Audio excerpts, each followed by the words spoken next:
अनुश्री के पर्सन की फीलिंग अनुश्री के लिए।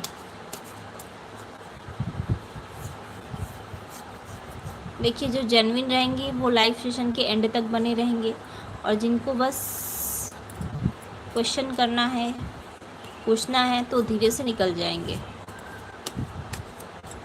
अनुश्री के पर्सन की फीलिंग अनुश्री के लिए। अभी के टाइम पे किसी बात से उनका दिल दुखा है, और वो काफ़ी एंजाइटी और डिप्रेशन जैसा फील कर रहे हैं, सही नहीं फील कर रहे हैं, पर ये है कि आपको याद कर रहे हैं, वो आपको मिस कर रहे हैं, आपके बारे में ही सोच रहे हैं।